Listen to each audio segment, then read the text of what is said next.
ಶ್ರೀ ಗಣೇಶಾಯ ನಮಃ. ಶ್ರೀ ಗುರು ಸಿದ್ಧಾರೂಢಾಯ ನಮಃ. 4 ವೇದ, 6 ಶಾಸ್ತ್ರ, 18 ಪುರಾಣ, 28 ದಿವ್ಯ ಆಗಮಗಳ ಸರ್ವಸಾರಭೂತವಾದ ಶ್ರೀ ಸಿದ್ಧ ಪುರುಷನ ಈ ಪವಿತ್ರ ಚರಿತ್ರವನ್ನು ನಿತ್ಯವೂ ಶ್ರದ್ಧೆಯಿಂದ ಓದುವ, ಕೇಳುವ, ಪೂಜಿಸುವ ಸರ್ವ ಭಕ್ತರಿಗೆ ಧರ್ಮ, ಅರ್ಥ, ಕಾಮ, ಮೋಕ್ಷಗಳು ಸಿದ್ಧಿಸುವವು. ಸರ್ವ ನಷ್ಟ ಕಷ್ಟಗಳು, ಸರ್ವ ಪಾಪ ತಾಪಗಳು, ಚೋರ ವೈರಿ ವಿಷಯಭೂತಾದಿ ಭೀತಿಗಳು ಬಯಲಾಗಿ ಸರ್ವದಾ ಸಕಲ ಸನ್ಮನ್ನಗಳಿಂದ ಕೂಡಿದ ಸುಖ ಸೌಭಾಗ್ಯಗಳು ಒದಗಿ ಬರುವವು. ಶ್ರೀ ಸಿದ್ಧ ಸದ್ಗುರುವನ್ನು ಕೃಪಾವರ್ಗೀಕ ಶ್ರವಣ ಮಾಡೋದರಿಂದ ಶಾಂತಿ, ಧಾಂತಿ, ವಿವೇಕ, ಜ್ಞಾನ, ಸದ್ಭಕ್ತಿಗಳು ಸಪ್ರಾಪ್ತವಾಗುವವು. ಈ ಗ್ರಂಥವನ್ನು ತನ್ನ ಇಷ್ಟದೇವತಾ ಮಂತ್ರದೊಡನೆ ಗಂಧ, ಅಕ್ಷತ, ಧೂಪ, ದೀಪ, ನೈವೇದ್ಯಗಳಿಂದ ಪೂಜಿಸಿ ಪ್ರತಿ ಅಧ್ಯಾಯದ ಪ್ರಾರಂಭದಲ್ಲಿ ಗ್ರಂಥ ಮಹಿಮೆಯನ್ನು ಪಠಿಸಿ ಸ್ಮರಿಸಿ ನಂತರ ಪಾರಾಯಣ ಮಾಡಿ ಮಂಗಳ ವಿಭೂತಿ ಪ್ರಸಾದಗಳನ್ನು ಭಕ್ತಿಯಿಂದ ಸ್ವೀಕರಿಸುವುದು ಶಿಷ್ಟರ ಸಾಂಪ್ರದಾಯಿಕವಾಗಿದೆ. 26ನೇ ಅಧ್ಯಾಯ. ಗಣೇಶಾಯ ನಮಃ. ಶ್ರೀ ಸದ್ಗುರು ಸಿದ್ಧಾರೂಢಾಯ ನಮಃ.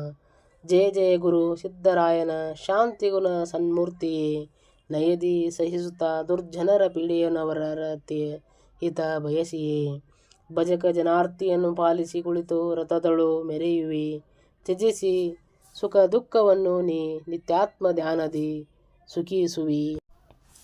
ಹೇ ಶ್ರೀ ಸದ್ಗುರು ಸಿದ್ಧರಾಯನೇ, ನಿನಗೆ ಜಯ ಜಯಕಾರವಿರಲಿ. ನೀನೇ ಅನಂತ ಬ್ರಹ್ಮಾಂಡಗಳನ್ನೆಲ್ಲ ವ್ಯಾಪಿಸಿಕೊಂಡಿದ್ದರೂ ಭಕ್ತ ಕಾರ್ಯಕ್ಕೋಸ್ಕರ ಸಗುಣ ರೂಪವನ್ನು ಧಾರಣ ಮಾಡಿ ಈ ಲೋಕದಲ್ಲಿ ಬಂದಿರುತ್ತಿ. ನೀನು ದೇಹತ್ರಯಗಳಿಗೂ ವಿಲಕ್ಷಣಿದ್ದು ಸರ್ವಸಾಕ್ಷಿಯಾಗಿರುತ್ತಿ.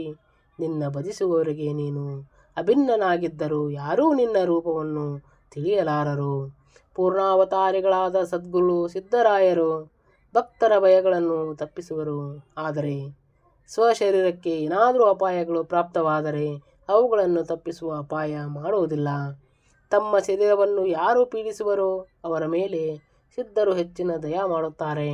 ಅಂಥವರಿಗೆ ಹಾನಿಯಾಗಬಾರದೆಂದು ತಾವು ಯತ್ನಿಸುವರು.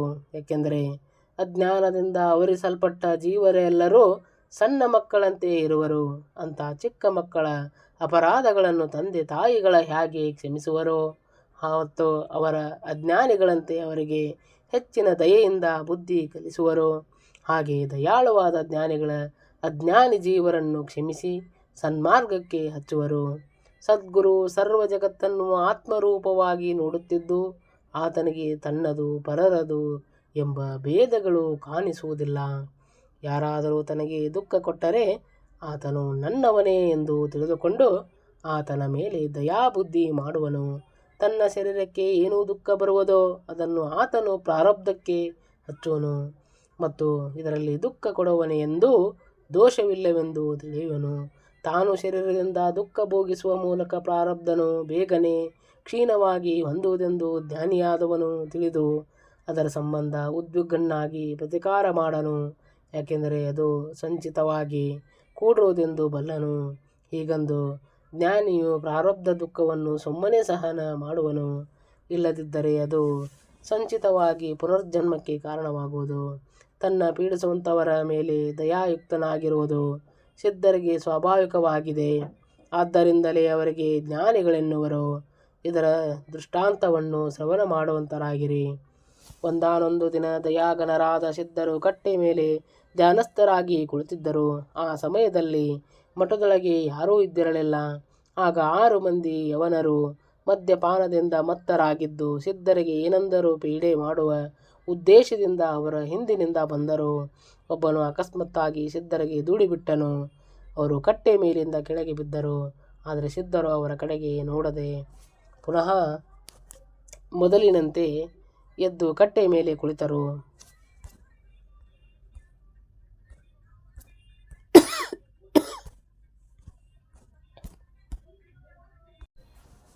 ಹೇಗೆ ಗಿಡದ ಟೊಂಗೆಯನ್ನು ನುಗ್ಗಿಸಲಾಗಿ ಅದು ತನಗೆ ಯಾರು ಅಲ್ಲಾಡಿಸುವರೆಂಬುದು ವಿಚಾರಿಸದೆ ಮೊದಲಿನಂತೆ ಇರುವುದೋ ಹಾಗೆ ಸಿದ್ಧಾರೂಢರು ಕುಳಿತರು.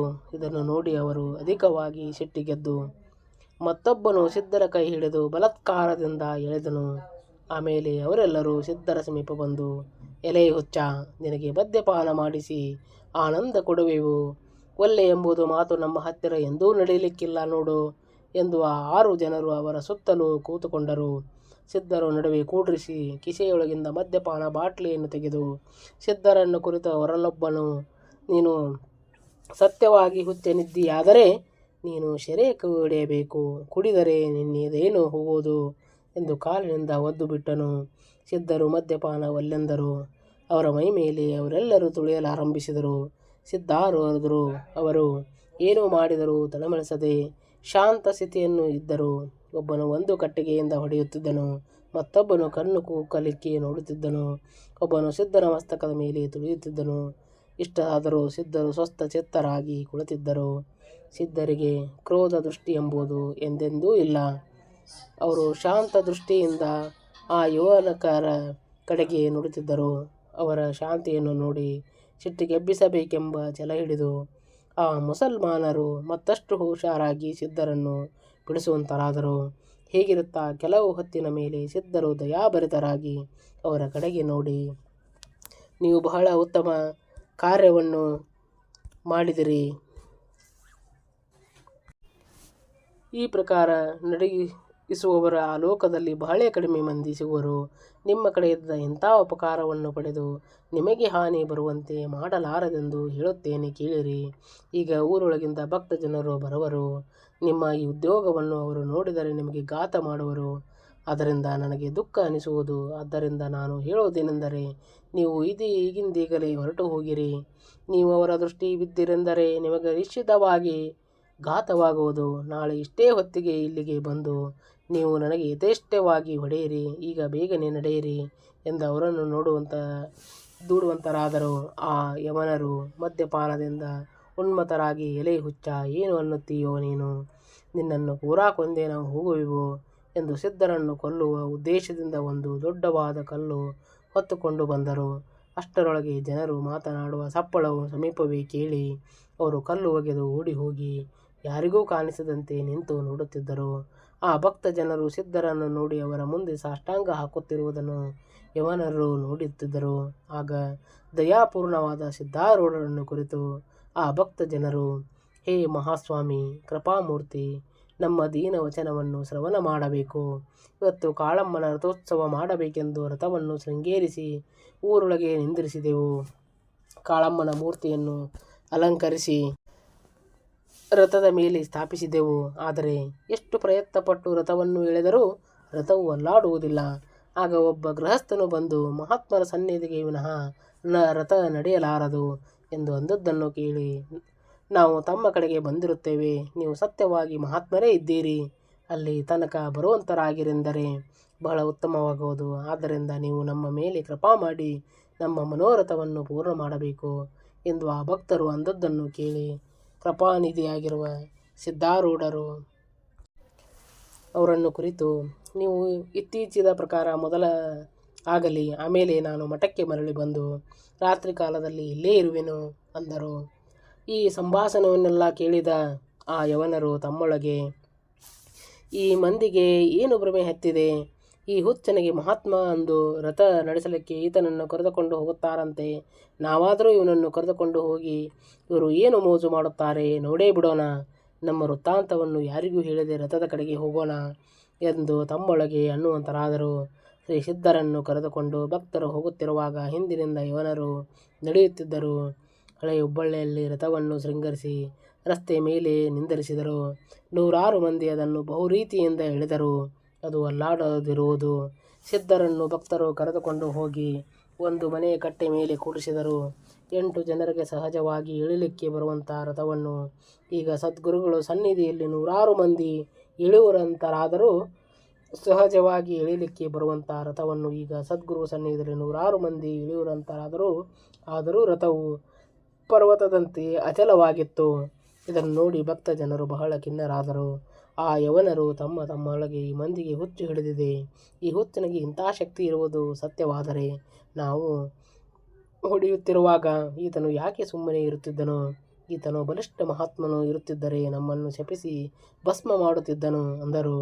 ಒಬ್ಬ ಭಕ್ತನು ಅನ್ನುವನು, ಈತನು ಮಹಾತ್ಮ ಎಂಬುದು ಸತ್ಯವು. ಅದಕ್ಕೆ ಮತ್ತೊಬ್ಬನು, ಹಾಗಾದರೆ ಇವನ ಮುಂದೆ ರಥ ಯಾಕೆ ನಡೆಯಲಾರದು ಎಂದು ನಾನಾ ಪ್ರಕಾರದ ಜನರು ತಮ್ಮ ತಮ್ಮೊಳಗೆ ಅನ್ನುತ್ತಿದ್ದರು.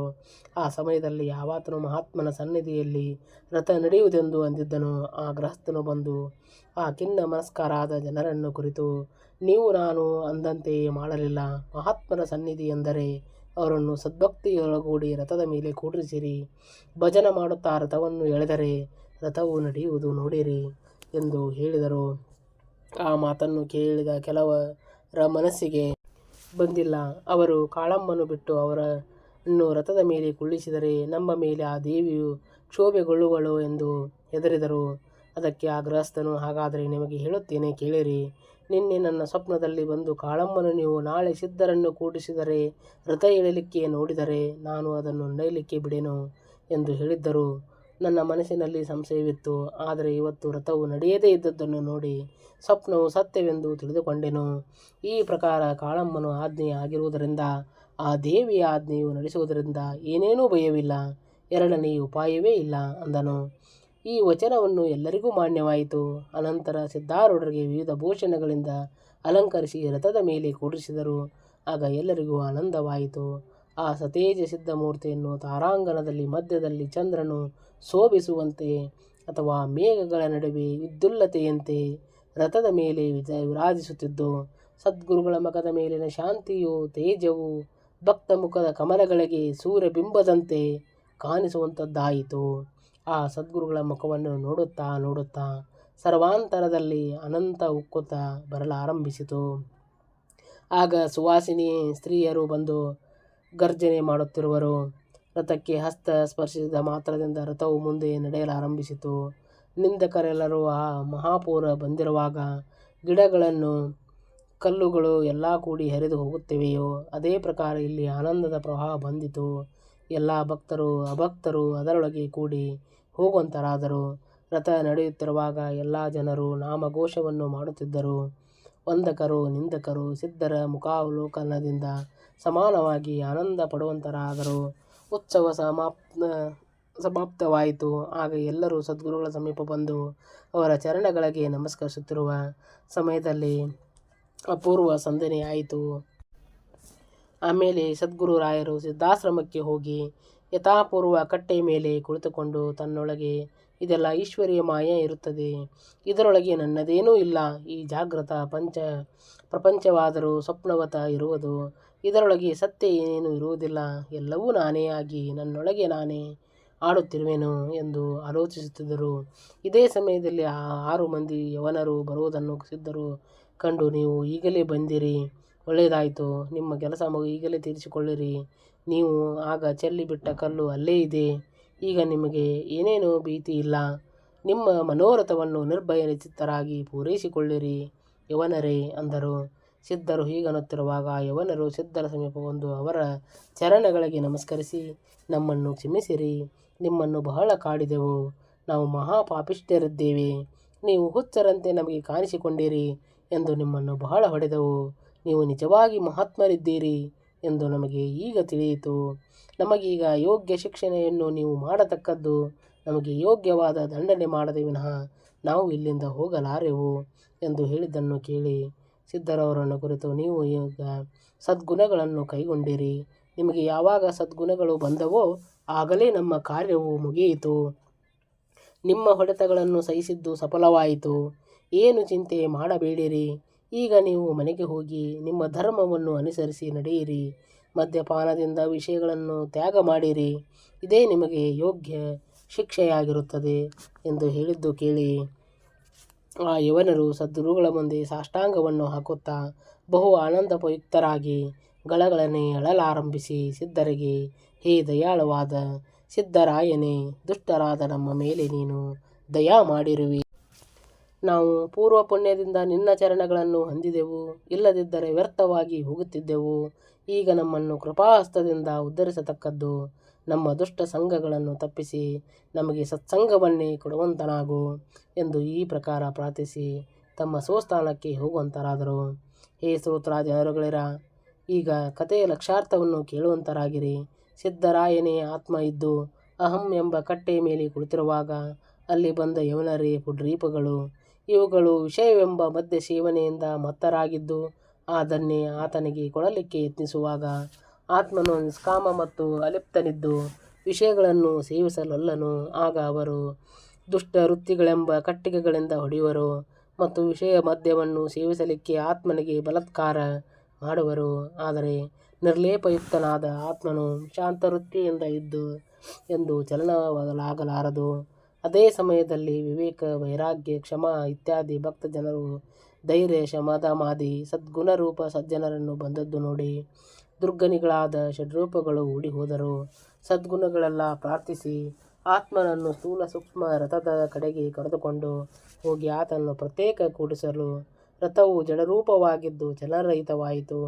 ಅನೇಕ ವಿಷಯ ವೃತ್ತಿಗಳು ಕೂಡಿ ಆ ದೇಹ ರಥವನ್ನು ಎಳೆಯಲು ನೋಡಿದಾಗ ಅದೂ ನಡೆಯದು ಎಂದು ತಿಳಿದವು. ಆಗ ಸದ್ಗುರು ಎಂಬ ಗೃಹಸ್ಥನು ಬಂದು ಅವರನ್ನು ಕುರಿತು ಆತ್ಮನ ಹೊರತು ದೇಹವು ಚಲಿಸಲಾರದು ಎಂದು ಅಂದದ್ದನ್ನು ಕೇಳಿ ದೇಹ ರಥದ ಮೇಲೆ ಆತ್ಮನನ್ನು ಕೂಡಿಸಿ ಕೂಡಲೇ ರಥವು ನಡೆಯಲಾರಂಭಿಸಿತು. ಅನಂತರ ಆತ್ಮನು ತನ್ನ ಪೂರ್ವ ಸ್ಥಿತಿಯಲ್ಲಿರುವಂತನಾದನು. ಆಗ ಷಡ್ರೀಪಗಳು ಬಂದು ಆತ್ಮನನ್ನು ಕುರಿತು ನಾವು ಉನ್ಮತ್ತರಾಗಿ ನೀನು ಜೀವನೆಂದು ತಿಳಿದೆವು, ನಮ್ಮನ್ನು ಕ್ಷಮಿಸಬೇಕು ಎಂದು ಅನ್ನುವಾಗ ಕೇಳಿ ಆತ್ಮನು ಅವರಿಗೆ ಅಭಯವನ್ನು ಕೊಟ್ಟು ಅವರ ದುರ್ವೃತ್ತಿಯನ್ನು ಬಿಡಿಸಿ ಸದ್ವೃತ್ತಿಯನ್ನು ಹಚ್ಚಿ ದುರ್ಗುಣಗಳನ್ನು ಶುದ್ಧ ಮಾಡಿ ಆತ್ಮನು ಸ್ವರಾಜ್ಯವನ್ನು ಸುಖದಿಂದ ಮಾಡುವಂತನಾದನು ಎಂಬಲ್ಲಿಗೆ ಶ್ರೀ ಸಿದ್ಧಾರೂಢ ಕಥಾಮೃತದೊಳಗಿನ ಸರ್ವ ಪಾಪಗಳನ್ನು ಭಸ್ಮ ಮಾಡುವಂತಹ ಅತಿ ಮಧುರವಾದ 26ನೇ ಅಧ್ಯಾಯವನ್ನು ದೇವದಾಸನು ಶ್ರೀ ಸಿದ್ಧಾರೂಢ ಸದ್ಗುರುಗಳ ಚರಣಾರವಿಂದಗಳಲ್ಲಿ ಅರ್ಪಿಸುತ್ತಿರುವನು. ಓಂ ನಮಃ ಶಿವಾಯ.